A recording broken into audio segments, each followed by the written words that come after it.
ছাত্র বৈষম্যমূলক আন্দোলনে যারা শহীদ হয়েছেন তাদের আত্মার প্রতি মাগফিরাত, যারা অসুস্থ হাসপাতালে আছেন তাদের আশু রোগ মুক্তি কামনা করে আমি দু একটি কথা বলতে চাই।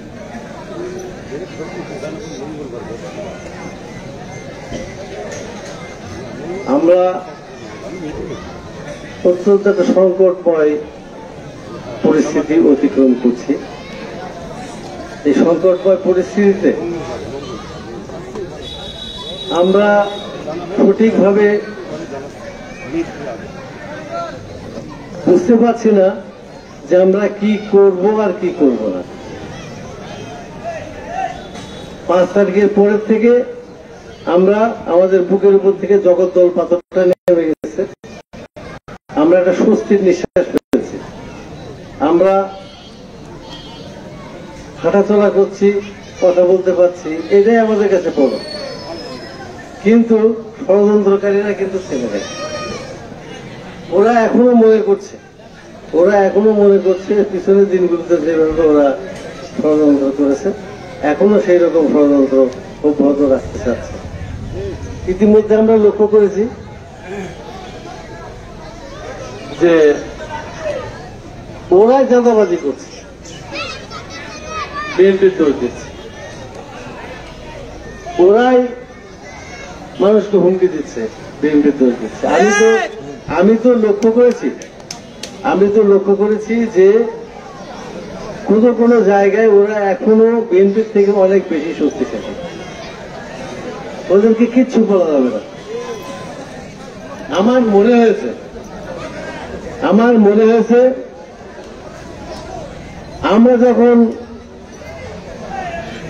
আওয়ামী লীগের নির্যাতন নিষ্পেষণ ভোগ করেছি, আমাদের মধ্যে একটি আওয়ামী লীগের আত্মীয় ছিল না যারা এই নির্যাতনের হাত থেকে আমাদেরকে রক্ষা করতে পারে, আমাদের পক্ষে একটু সুপারিশ করতে পারে।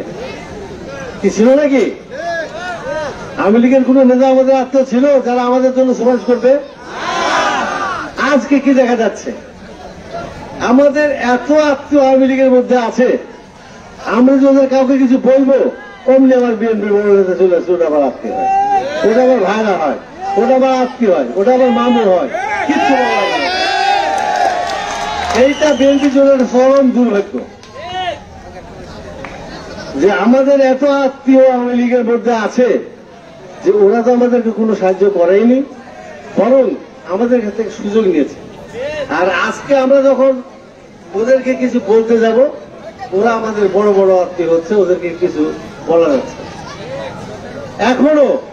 এখনো আবার বিএনপি নেতা কর্মীরা আওয়ামী লীগের জন্য দরদ তাদের এত উৎসাহী উঠছে, তাদেরকে সাথে করে বিএনপি নেতার বিরুদ্ধে সম্মেলন করছে।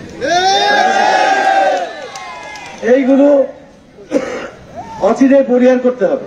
আর যদি পরিহার করা না যায়, নিজেদের অবস্থান থাকুক বা না থাকুক, আমরা পরিহার করার ব্যবস্থা করে হয়তো আমরা কোনো যদি ধ্বংসাত্মক পরিবেশের পরিস্থিতি তৈরি করি, আমাদের পদ হতে থাকবে না। পদ না থাকলেও রাজনীতিকে সঠিক লাইনে নিয়ে আসবে। আর আমাদের একজন বড় নেতা মোজাফফর শহীদুল ইসলাম, উনি আবার সিং ভেঙে বাছর হয়েছে। 2018 সালের 4 ডিসেম্বর উনি ঘোষণা দিয়েছেন তারেক জিয়া লন্ডন অফিসে বসে দুর্নীতি করছে, খালেদা জিয়া দুর্নীতি যায় জেলে, ফখরুল আলমগীর দুর্নীতি করছে ঘোষণা হচ্ছে। ওই দল আর করা যায় না। আমি ওই দল থেকে বসে নিলাম, আমি স্বতন্ত্র নির্বাচন। আপনারা জানেন তো স্বতন্ত্র নির্বাচন করতে চেয়েছেন। আমি তাকে বলেছিলাম যে বিএনপি আপনাকে অনেক কিছু দিয়েছে, এত অকৃতজ্ঞ আপনি হবেন না। আপনার মিসেসকে আঁচলে বেঁধে দেশনেত্রী বেগম খালেদা জিয়া সারা পৃথিবী ঘুরাইছেন, আপনাকে 3-3 এমপি বানাইছেন, সারা বাংলাদেশের মানুষ মোজাফফর শহীদুল ইসলাম বলে চেনে। আপনি দলের সাথে এই ব্যায়ামটুকু করেন না, আপনি স্বতন্ত্র আপনার প্রার্থীতা প্রত্যাহার করেন, আমরা দল যাকে মনোনয়ন দেয় তা নির্বাচন করি। কিন্তু উনি সেটা করেন।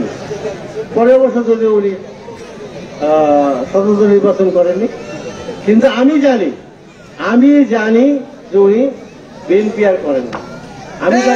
আমি তাকে সেদিন বলে এসেছিলাম, আপনি যদি স্বতন্ত্র নির্বাচন করেন আমি আপনার সাথে থাকতে পারবো না, দল যাকে ধানের শীষের মনোনয়ন দেবে আমি তার নির্বাচন। সেই অবধি আমি ধানের শীষের নির্বাচন আছি, তার মানে তার সাথে আমার 6 বছরের সম্পর্ক নেই। নেতাকে এত ভালোবেসেছি, নেতার বুকে গুলি লাগার আগে নিজের বুক আগাই দিয়েছে। সেই নেতা আমাদের সাথে এরকম গাদ্দারি করে ভর করেছেন রপ্তানির উপরে, তার ক্যাশিয়ার। যখন এমপি ছিলেন তখন চাল টাকা পয়সা এগুলো তো রাখতে হবে কাউকে, কারোর কাছ থেকে হিসাব নিতে হবে। সেই হিসাব দায়িত্ব ছিল আমার সেক্রেটারি রব্বানের সাথে তার সক্ষতা। রব্বান এই দলীয় পদ ব্যবহার করে কিছু বিএনপিকে ভুল বুঝায় তাদের সাথে নিয়ে যে এই উস্কানি দেওয়া চেষ্টা, আমি তাকেও হুঁশিয়ার করে দিতে চাই যে আমার বিএনপির মধ্যে যদি কোনো বিভ্রান্তি বিভাজন সৃষ্টি করার চেষ্টা করো, তোমারও ভাই চিকিৎসা হয়ে যাবে। আপনাদেরকেও আমি বলি, এখানে যারা অধ্যাপক শহীদুল ইসলামের জন্য যাদের মন কাঁদছে, অধ্যাপক শহীদুল ইসলাম একটা ঘরে থাকুক, এরা কখনো নিজের ছেলেকে অধ্যাপক শহীদুল ইসলাম তৈরি করতে চাচ্ছেন, তাদের উদ্দেশ্যে আমি বলি আপনারা ভুল করছেন। আপনারা সরে আসেন ওখান থেকে। ব্যারিস্টার রাগিব চৌধুরী অত্যন্ত ভালো ছেলে এবং তার আদর্শ উদ্বুদ্ধ করে আপনার সন্তান রাগিব চৌধুরীর মতো ছেলে তৈরি করেন, দেখবেন সম্মান পাবেন, দেশে সে মাথা উঁচু করে দেবে। তাই আমি আপনাদেরকে বলতে চাই, যারা অধ্যাপক শহীদুল ইসলামের জন্য এখনো মন পুড়ে যাচ্ছে, তারা এখনই সময় সরে আসে, এসে বিএনপির সাথে যারা মূল স্রোতে আছে। বিএনপির শাখা স্রোত তৈরি করার চেষ্টা করেছিল পিছনে অনেক। KM উবাইদুর রহমান বিএনপিকে ভাঙার চেষ্টা করেছিল, ভাঙতে পারে। ইভেন শেষের দিকে আমরা দেখেছি শাহজিদুর রহমান বিএনপিকে ভাঙার চেষ্টা করেছে, উনি ভাঙতে পারে। শেষের দিকে দেখেছি আব্দুল সালাম তালুকদার বিএনপিকে ভাঙার চেষ্টা করতে পারে। অধ্যাপক শহীদুল ইসলামের চেষ্টা ব্যর্থ হবে। বিএনপির মূল স্রোতে যারা আছে সেটা আগে ভুল করি, এরাই সফল হবে, এরাই জয়ী হবে, কথা ঢেলে পড়ে যাবে, তার রাজনীতি কোনো কর্তৃত্ব থাকবে। আর একটা কথা বলি যে এই বৈষম্যমূলক ছাত্র আন্দোলনে আপনারা শুনে থাকবেন হয়তো মহাসচিবের বিবৃতি, 422 জন বিএনপি নেতা করতে মারা গেছে জুলাই থেকে আগস্টের মধ্যে। যে 875 জন মারা গেছে, তার মধ্যে 422 জন হচ্ছে বিএনপি। কাজেই এই সফলতা শুধু ছাত্রদের একা না, বিএনপির অংশগ্রহণ আছে, জামাতের অংশগ্রহণ আছে, আরো অন্যান্য দলের অংশগ্রহণ আছে, সবাই মিলে আমরা একটা সাফল্য পাই। এই সাফল্যকে যদি কেউ কুক্ষিগত করার চেষ্টা করে, কেউ যদি তার নিজের বলে দাবি করার চেষ্টা করা হয়, এটা অন্যায় হবে, এটা ভুল। আর একটা বিষয় বলতে চাই, আওয়ামী লীগের তো কোনো গার্জেন নেই, ওরা যাদের পিছনে ছুটলো ওরা কেউ দেশে নেয়। একটি রাজনৈতিক দলের এরকম বিপর্যয় আমরা ইতিহাসেও পড়ি। আওয়ামী লীগের বর্তমান যে অবস্থা, আমরা ইতিহাসেও কোন রাজনৈতিক দলের এরকম বিপর্যয় হয়েছে আমরা এটা দেখি। কিন্তু এই বিপর্যয়ের মধ্যে জামাত নেতা ডক্টর শফিকুর রহমান গোলাপাড়িতে মাছ স্বীকার করতে চাচ্ছেন। উনি বলছেন আমি আওয়ামী লীগকে ক্ষমা করে দিয়েছি। তুমি কে হে আওয়ামী লীগকে ক্ষমা করো? আওয়ামী লীগের হিসাব কি শুধু তোমার সাথে? তোমার নেতাদেরকে ফাঁসিতে মেরেছে, তুমি সেটা মাফ করে দিতে পারো, কিন্তু আমার যে ভাইকে গুম করেছে, আমার যে ভাইকে আইনের ঘরে নিয়ে যে হত্যা করেছে, গুম করেছে, নির্যাতন করেছে, আমি তো ক্ষমা করবো না। তুমি কি কোন হলু যে তুমি আওয়ামী লীগকে ক্ষমা করে দেওয়ার ঘোষণা দাও? এদের কাছে সাবধান।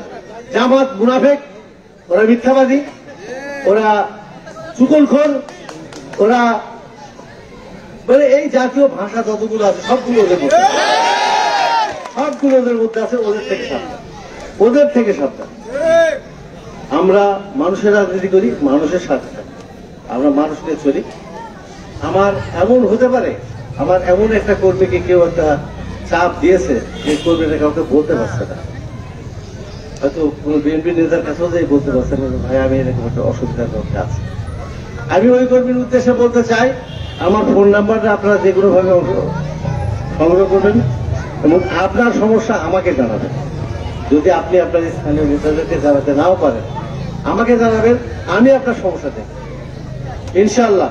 সেই রাত 12টা হোক, 5টা হোক, 1টা হোক, 2টা হোক, যখন খুশি আপনি আমাকে ফোন দেবেন, আমি তখনই আপনাকে দেখতে পাবো। আমি এই আশ্বাস আপনাদেরকে দিচ্ছি এবং আমি এই আশ্বাস আপনাদেরকে দিচ্ছি যে আপনারা বিএনপির কাছ থেকে নিরাপদ। বিএনপি আপনাদের কোন রকম প্রতিবন্ধকতা সৃষ্টি করবে না। তো আজান হচ্ছে, আমার দুর্ভাগ্য যে মন্ত্রীকে কথা বলতে পারিনি, শেষের দিকে এসে যাই তো সময় থাকে না। আপনাদের সকলকে ধন্যবাদ। আবারও কোথাও দেখা হবে, সেদিন কথা হবে। আসসালামু আলাইকুম।